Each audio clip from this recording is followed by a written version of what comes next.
So talk a little bit about what Culture Source does in connecting the arts and culture community and the nonprofits who are working in our area.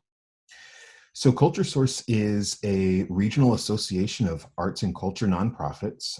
We have about 160 organizations that are um, dues paying members. We've moved to pay what you can membership dues model now. They go from the largest to the smallest organizations in the region. The Detroit Institute of Arts, the Henry Ford, Arts and Scraps, Mosaic Youth Theater Detroit, the Ann Arbor Art Center, the ARC. I mean, the whole range are members.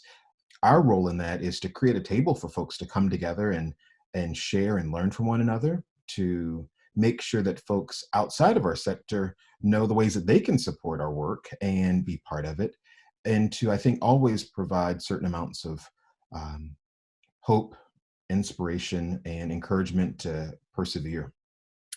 COVID-19 has changed so much, and it has changed so much in the arts and culture community. And so you're going to be part of now an Arts and Creative Community Assistance Fund that is going to be starting. Tell us a little bit about that. We are really excited to be partnering with the CultureSource's, really excited to be partnering with the Community Foundation for Southeast Michigan on the COVID-19 Arts and Creative Community Assistance Fund. It's a fund that has about 9 different charitable foundations in the region, or that are involved in the region, as well as some individuals. It's looking to do research, get just really quality data about what the need is, what the opportunities are, as well as how audiences are feeling about their cultural participation. It's looking to provide support related to resiliency and relief, and also providing resources for innovation, knowing that where there is crisis, there's usually great opportunity.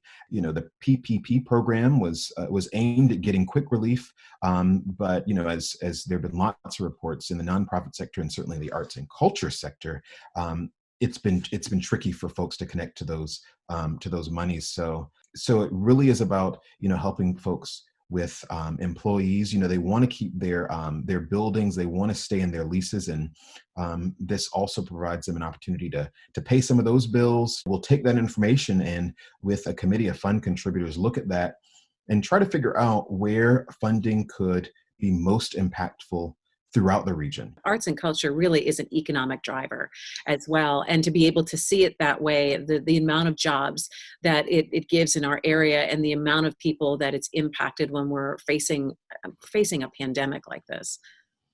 Yeah, Christy, many of our organizations are small businesses that, employ lots of folks, that have daily transactions at cash registers, that are paying vendors, to come in and clean or provide marketing support.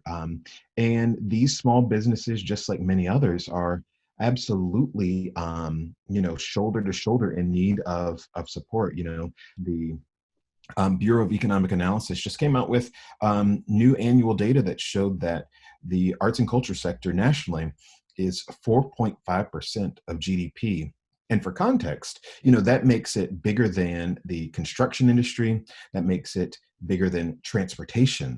The opportunities to make sure that it's a sector that does not completely crumble are opportunities that really relate to just supporting our economy and just keeping it diverse and helping it rebound as quickly as possible. So, one of my great hopes is that as people think about supporting their favorite retail store on a main street in their town, or as they think about, restaurant workers, as they think about tech companies that they just want to keep innovating, I hope in those same breaths they'll think about these arts organizations that have powered the kind of soul of a community, that have really inspired community connection, that have provided real economic opportunity for people in our region. I hope they'll think about those as well, and do what they can to support.